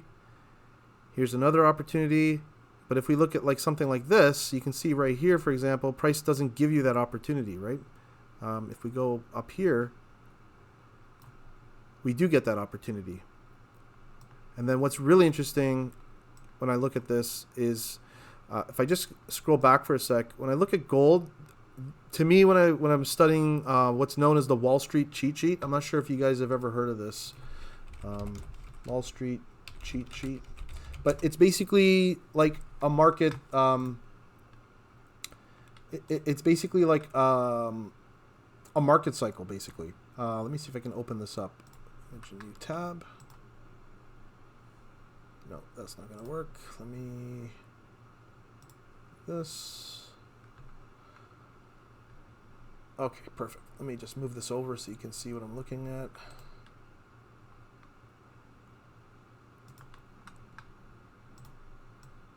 All right, let's put it up here. Perfect. So this is the Wall Street cheat sheet. You'll notice emotions are tied into specific parts of a fractal. But the reason I'm showing you this is like every cycle starts to turn around from bear to bull with disbelief, hope, optimism, belief, thrill, euphoria, right? Then you get complacency, and then the market starts to roll over, right? And this is where you start getting like reversal or the other side or the start of a bearish market maker model, right? If we're going to follow some ICT concepts. This could be change of state delivery, break of structure, then you get lower highs, and then price just continuously grinds lower. Now, I just want to show you this, right? This is that parabolic move. If we go back to gold and we look at what's happening here, we really start to see what's happening.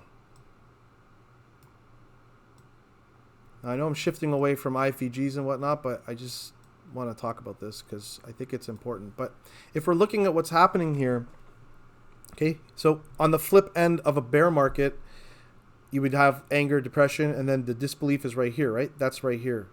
That's this area right here is the start of the next cycle. So if you're looking at what's happening with price, all of this right here is hope and disbelief, right? Optimism, belief, thrill. Is this euphoria?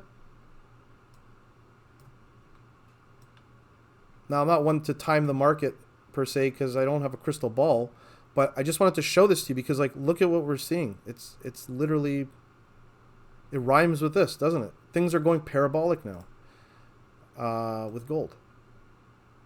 Right?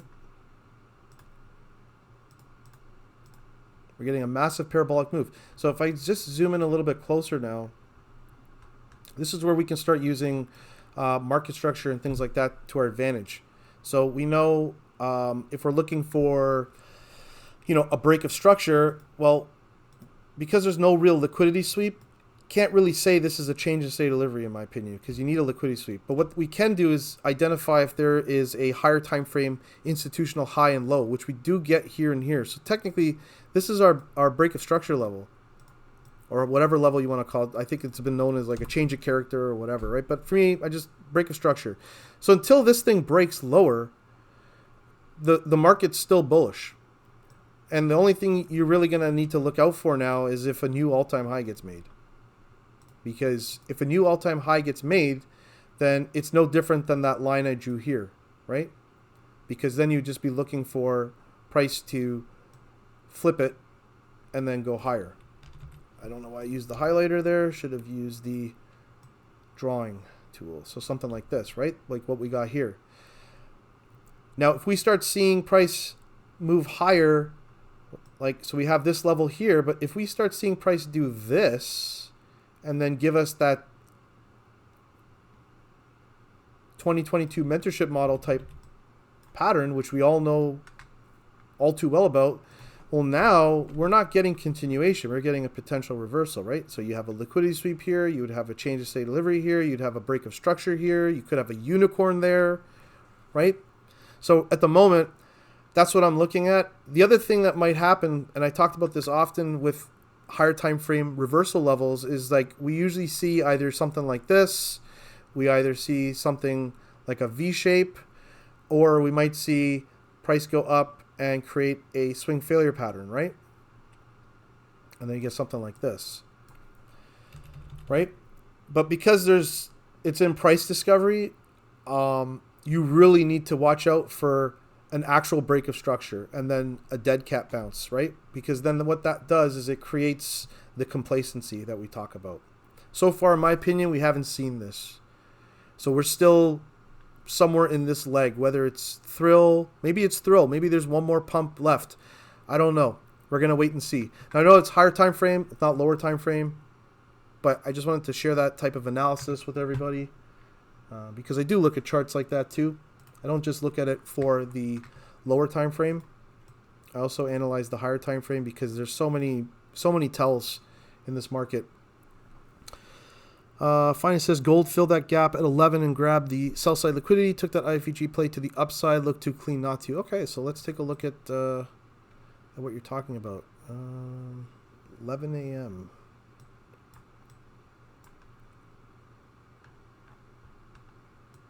I'm using MGC here, so I'm just going to switch over to GC.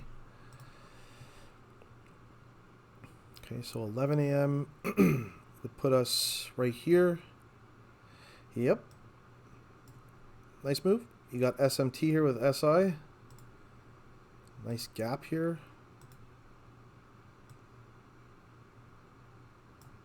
Just mark that like this.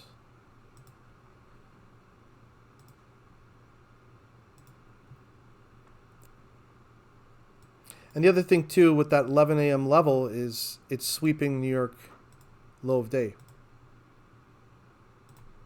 And previous daily highs right there.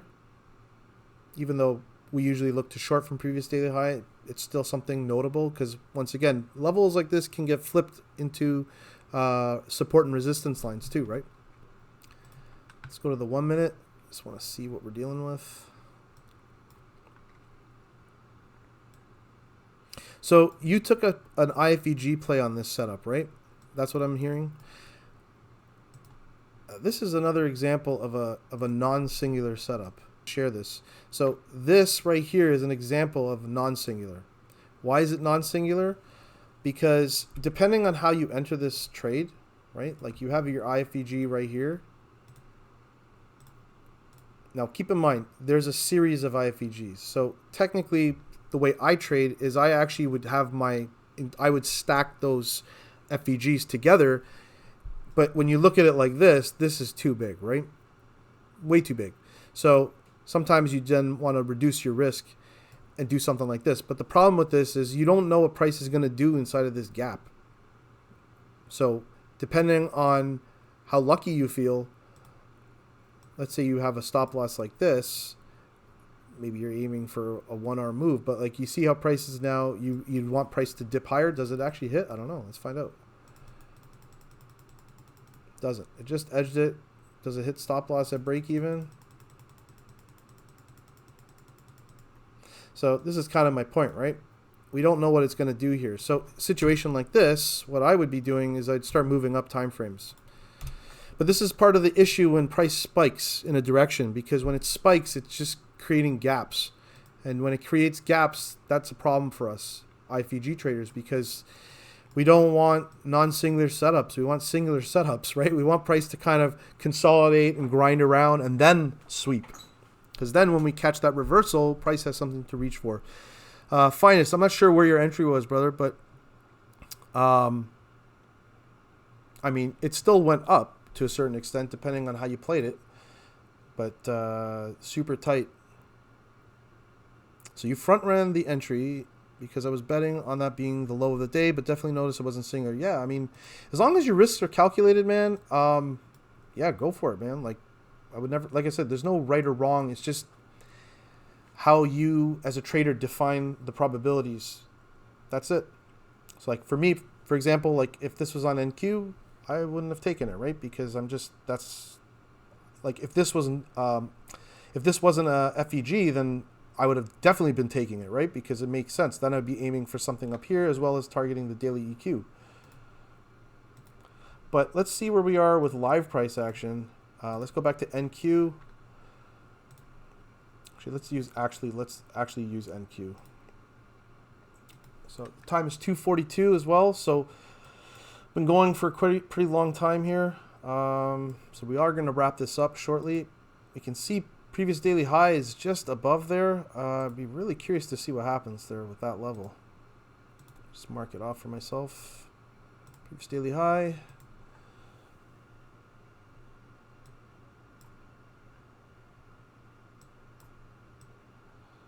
And as everybody knows, like, patience is a virtue in this business, right? Like, you gotta just wait for what you feel is A+.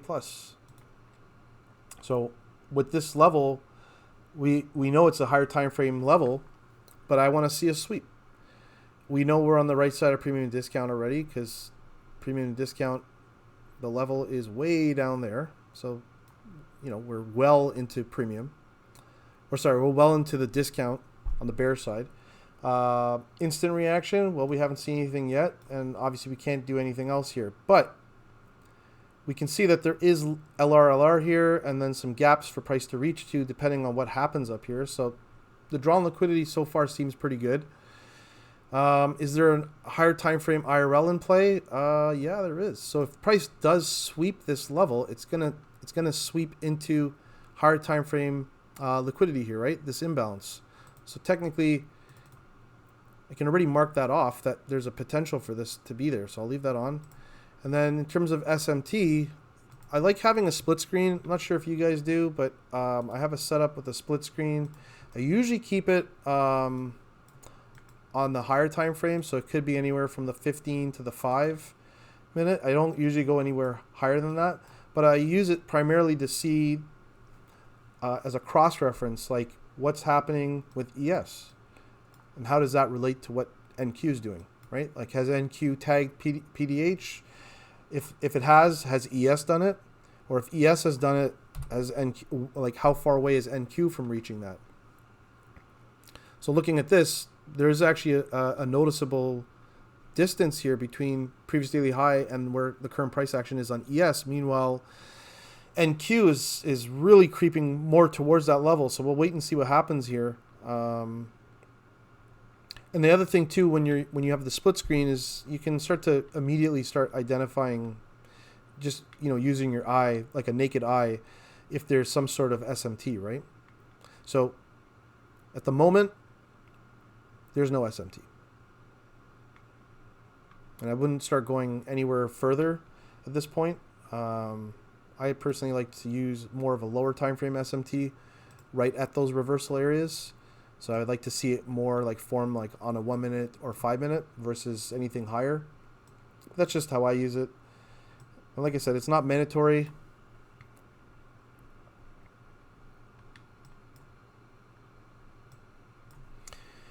If anyone has any other questions, feel free to drop it in the chat. I appreciate everyone's time today, by the way. I appreciate y'all sticking around. I know the conversation gets pretty dry because it's all technical stuff, but depending on where you are in your journey, I'm hoping something here sticks with you and that maybe it helps you in your journey.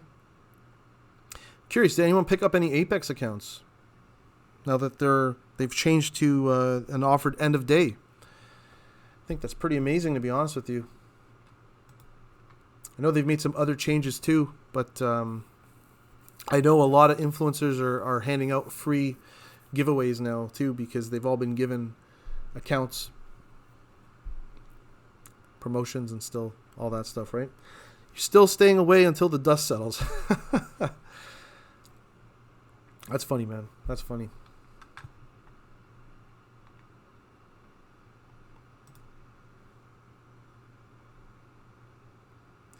If you guys don't know, I'm on Twitter. You can follow me there as well.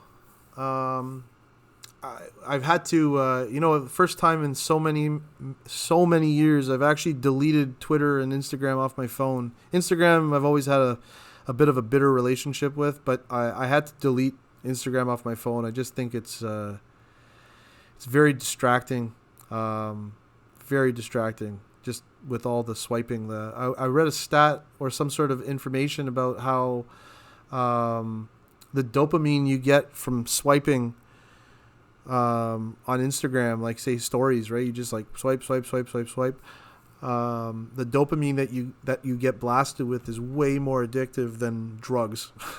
I was like, oh my God. The last thing I need is to get addicted to something like this, because I do have an addictive personality. So for me, I know I was posting on Instagram for a while there, but I've had to just like delete it because it's just not healthy for me. And then even Twitter, I've had to delete because there's just so much shit going on there. I can't have it distract me. And I'll be honest with you, ever since I deleted off my phone, my trading has improved. My clarity is much better. So the only time I'm really able to jump onto Twitter like through my account is if I'm on my desk. And that's perfect because there's a time and a place for everything now, right? So I only say this because I don't know if anyone else has device addiction or things like that. It's okay if you are. There's no judgment. I just feel like deleting it was one of the smartest things I ever did. So Finest says you bought 20 before the new update and you got 14 PAs and looking to get to the max soon. Sick. Now I heard that they unbanned people, or is that just like a rumor? I could have sworn I heard people saying, oh, the people who got banned are going to be unbanned, but I don't know if that's true. Ali, thank you, man. I appreciate that. Appreciate your kind words. Finest as well. Appreciate your kind words too.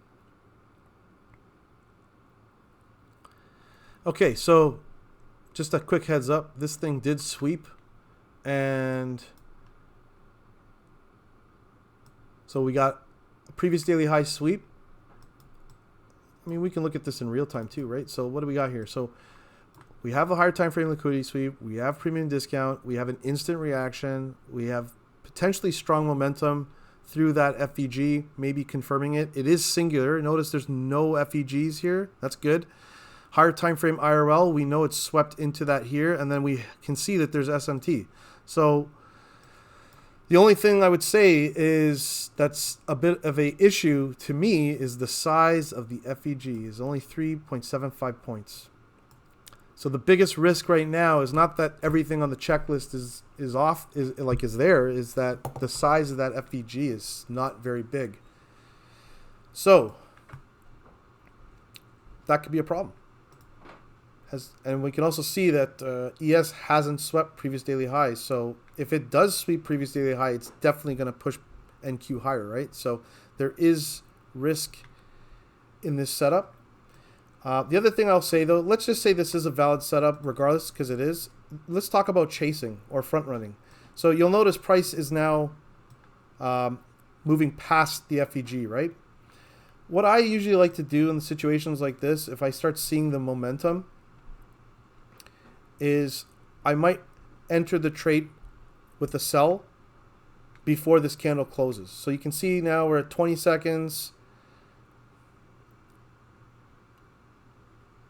So like right now, maybe I'll jump in right here.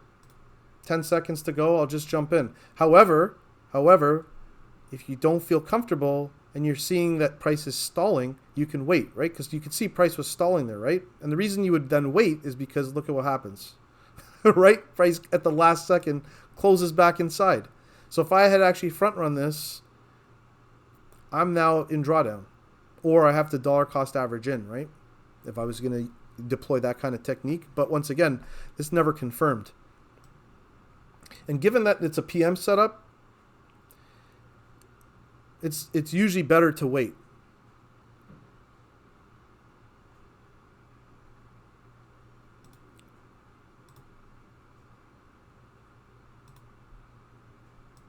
Now keep in mind, I said this already, the size of this gap was a problem for me. And I did say that.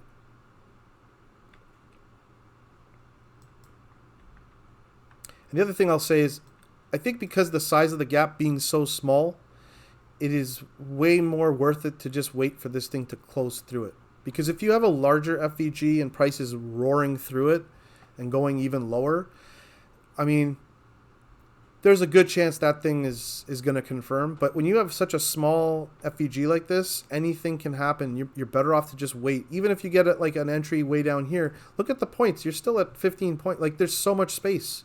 So it's better to just wait. So let's just wait and see what happens here. If it confirms, we'll paper trade it. But at least you can see in real time how things can get set up, how I set things up, things I'm thinking about. Now we have double-sided SMT, so that's not a good sign, right? That means confusion. What you don't want to see is bullish SMT forming inside of a bullish POI. Now we don't actually have that, so that's good. Right? Like if there was a 5-minute FVG here, like that would have been a problem. I do see an imbalance here though. You guys see this volume imbalance right here? So that's a problem. Mark that as a volume imbalance.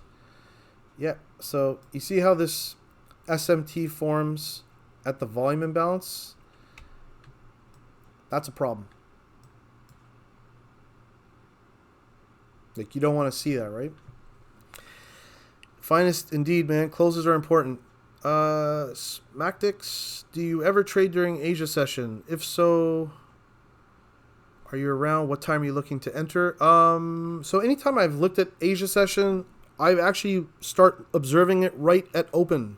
So that would be 6 p.m. Eastern time. I find some of the best setups for IFVGs happen between 6 and 8 p.m., man, before the actual kill zone opens. So let's observe this. Let's see. Let's just say we're going to take this trade if it closes and confirms. Stop loss is already up here. Okay, so this is confirmed. And we know that there's this here. So this is now the next thing to be cautious about. Let's see if it hits this liquidity down here for about 1 hour move. Because remember, I'm just looking for 1 hour. But there is a drawn liquidity. It is singular. There is SMT. Let's see what happens. And like I said, you know, this thing here kind of bothers me. It is risky. and also the size of that FVG, right? Like to me, like would I risk an eval on this play? Probably not. I would just rather see this FVG be bigger, to be honest with you. But anything's possible, man. Sometimes I'm feeling more risky than other days, so I think sometimes I might take a setup like this. But I'm just going to mark it down because we're going to watch it and see what happens no matter what. If it's stop loss or if it's TP, whatever it is, let's just see what happens. Ellie says, have you tried the IB strat? Yeah, man, I have actually. I was watching it for NQ today, but I am using I'm using a CFD prop firm, the Fivers, to trade IBs with NAS 100. Keeping my futures separate with that account that I had bought a while ago. But I mean, for me, the jury's still out on it. I'm just kind of having fun with it, to be honest with you. It's not like I notice a lot of people are fully buying into it because it's pretty stress free, right? You don't really have to do much analysis. You just show up, like, you know, at the time, and you pretty much know if you have an entry or not in a pretty relative time. So like today, for example, with NAS 100 or NQ, I noticed that the setup was invalidated to go long because the low got set first and then the high was formed and then price retraced and then it completely went higher, taking out the IB high. So that means it's invalid, right? Because it never went anywhere near the EQ. Even if you're looking to front run it, there was no opportunity in my opinion. But maybe other people are doing it differently. I know there's someone who had created, there's indicators being created now in our community with the IB thing, so I'm not sure if those are paid or if they're going to share those, but it looks pretty cool for the people who've shared their indicators. A lot of data being driven into that stuff. What I do remember hearing from other people, though, is that there was some horrible win rates in some months, like 20% win rate. So what does that mean? It just means that is your account going to be able to survive taking that many losses? Or are you going to deploy a different type of filter to keep yourself safe? So for me, with an IFVG, for example, you know, some filters are the size of the FVG, for example, the distance from the daily EQ to where price action is, the time of day maybe.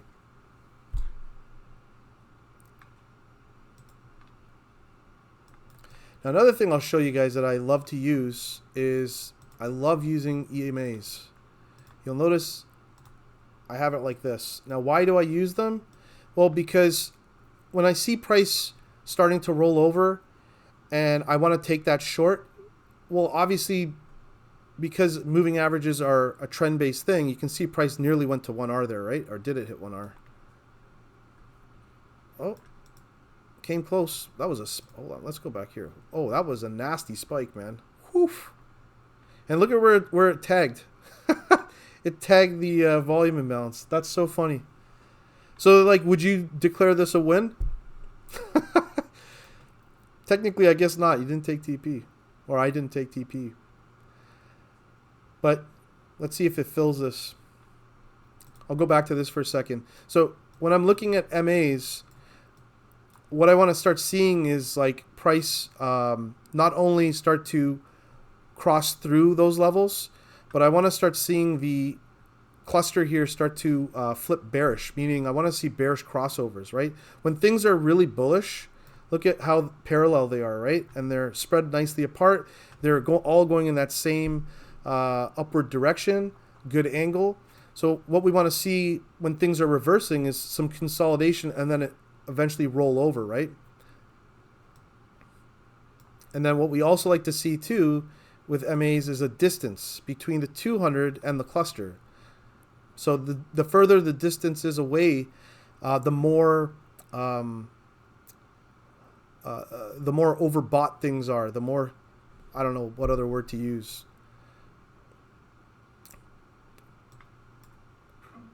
Because typically the 200 will act like a magnet. So when the MAs start to move aggressively away from the 200, at some point they're all going to come back to one another. So that's a good thing to see, is that distance. And if I'm looking at this from a TP standpoint, I mean, I think at this point now, my stop losses definitely would have been going to break even. And if this thing can get lower, then I'd just be hitting the buy button to get out of my contracts. But this is a great example of a setup that, regardless of the size of the FVG at this point, you get to understand the things that run through my head and the things that would either, keep me in a trade or keep me out of a trade. Just going to go back to the MAs. See how price is like going below here? So what we don't want to see now is price flip this back into support, right? Because if it flips this cluster into support again, then we have a problem. And the setup's probably going to go to stop loss.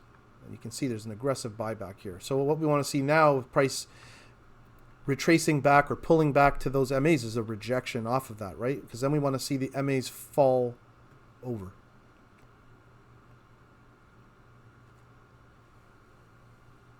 And we can look at ES too, because they work in tandem with one another. We want to make sure ES is also failing, and there's 1R. Perfect. So we live traded this today. Awesome. I'm not sure if anyone took it. I'm not one to really live trade, but I'm going to slowly start doing it in the PM with everybody like this. But yeah, here's a free trade. This would have been a good eval trade, I guess, right? So now our targets have been met. That was a nice one. But once again, that's the process of how I put this together, right? Like we went through the checklist well before the setup even confirmed. We had already established key levels that were at play. We already established some of the challenges that the trade might have, right? The IFVG was pretty small. There was a volume imbalance on a higher time frame that had created bullish SMT on the opposing side. But you can see now price is completely invalidating all that, right? And I also showed you how I would use the MAs in this case to give me more confidence. But like, look at the reversal. This is why I'm a reversal trader. I love seeing this. I love seeing price aggressively rip the other way. 100% why like I said, I'm a reversal trader. So sick. Oh, Luke Trades in the house. What's up, bro? So let's talk about that, Finance. You waited for the 2 minute because you didn't trust the 1 minute. Okay. But here's the thing. The only reason you need to go to the 2 minute is if the 1 minute isn't clear. So here's the 2 minute.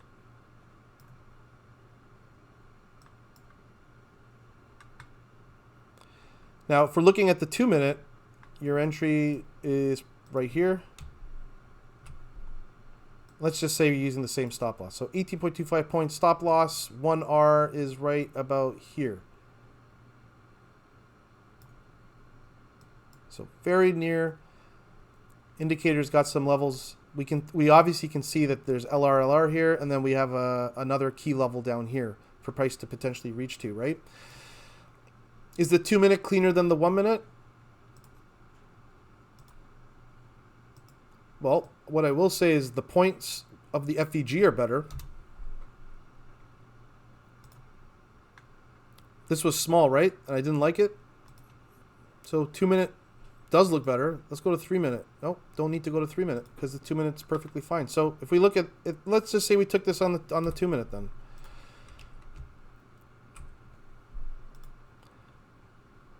Remember, prices already started taking out the liquidity here, right? So how would I have, if I was on a 2 minute setup, how would I have made sure I got my TP in that area, right? How would I do that? Well, you'd set your marking tool there and you would just lower this to about 1R and see where you get.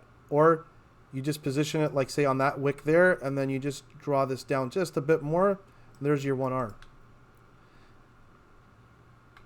I do think the 2 minutes a better setup though. I do agree with you.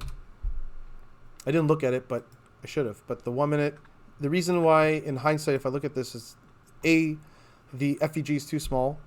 B, look at the consolidation and the wicks inside of it as it confirms compared to this. This is much better in terms of instant reaction, strong momentum, clear drawn liquidity, higher time frame IRL was up here, SMT, right? So this is a A+ trade right here. Now if we look at it on the 2 minutes. So, hey, take care, Ali. Peace out. So, that's awesome. Apex Evo. Let's go. So what I'll do is I'll be back tomorrow, everyone. Same time, 1 p.m. ET. What I'm going to do is similar to today, we will, if there's any trades that I take during the day, or if there's anything important to recap, we'll go through it. And then what I'll do is I'll just jump on the chart like we've been kind of doing right now. I won't really go much into the nuance analysis like I did today because we did that today. And that means that I can then just focus on what we're seeing with the live price action. And we'll just do like what we did right now. Like we'll tape read any sort of setup that appears and walk through it as we see it live. I will have an eval open, so I will take some trades on it. I'll keep one open. So we'll see if we can take some trades and maybe just go full port, depending on, I got to look and see how much I have more to go, but I might be able to just full port the rest. Luke Trade's going to join me. Let's go. But yeah, here's a great example. I'm happy this actually went to TP. This is great. Gives me confidence that maybe I can live trade. So anyways, I'll be back tomorrow, 1 p.m. I appreciate everybody. Hope you all had a great weekend and a great Monday. Good start to the week. I love Mondays. I get so antsy on Sunday just waiting for Monday. But we'll be back tomorrow. And in terms of IBs, I'm going to probably see if I can look into the Asia range IB today. I'm just going to keep an eye on it and see what happens. But other than that, like I said, thanks so much for your time. God bless you. Peace out.